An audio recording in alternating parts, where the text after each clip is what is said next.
The truism used to be, what got you here won't get you there. And that's definitely true, but today it's more like what got you here won't even keep you there.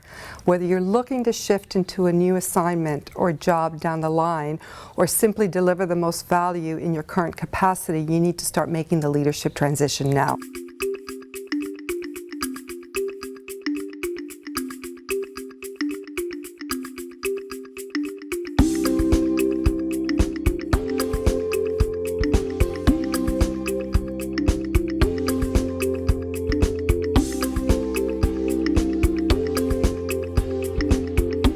The world's just changing much too quickly.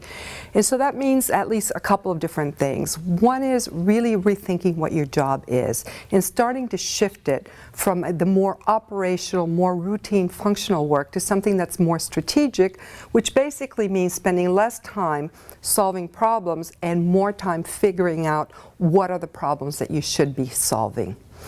The flip side of it, or the other part of the coin, is really rethinking and expanding your network of relationships. Most of us deliver our performance with a very cozy circle of trusted advisors, with operational contacts that help us get things done effectively, but that's not enough, and that's not going to give us the strategic insights we need in order to do the right things. So you need to start expanding your circle of contacts outside your firm, outside your function, outside your organization, so that you can get the breadth of perspective that you need, so that you can get the buy-in for your ideas, so that you can get the resources that are necessary, and also the visibility and sponsorship eventually to move into new role.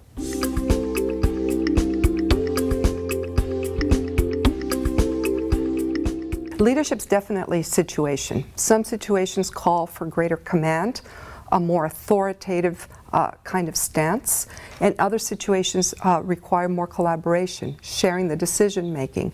Knowing which one to use is definitely an art, and it takes experience. But before even knowing which one to use, you have to have some range of repertory. And the thing is that most leaders in transition to bigger leadership roles still don't have that range. They have a well-honed leadership style that has worked well for them, but they use it across the line. Some people are too directive. Other people are too consensus-oriented. Either one can be the wrong one for the situation.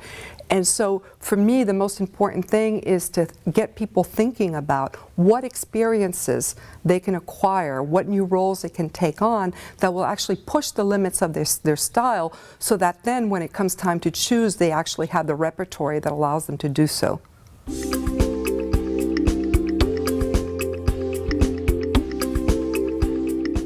I see two big mistakes that lead organizations to lose key talent. One is they promote people who haven't fully made the leadership transition, and those people in turn do not know how to empower and develop their teams.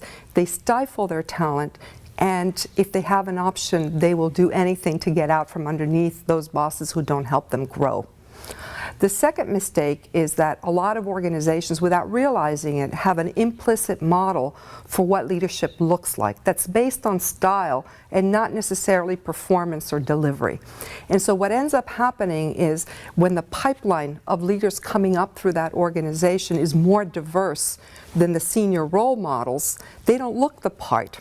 They don't look the part, and they're not necessarily recognized for their leadership contributions, or they feel challenged. They think that in order to be successful, they have to give up something important about who they are, and again, if they have an alternative, they will go.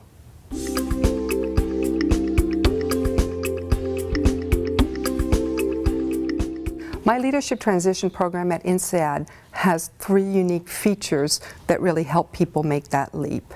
The first thing is that the program is based on my own research about what people find most challenging as they're making that transition.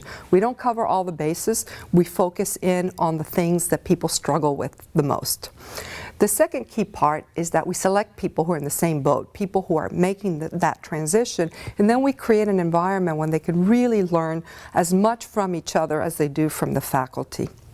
The third ingredient that's really key is we work with professional coaches and clinically trained faculty who can help people really identify what's at the heart of their personal transition and then action plan how to shift into that leadership role.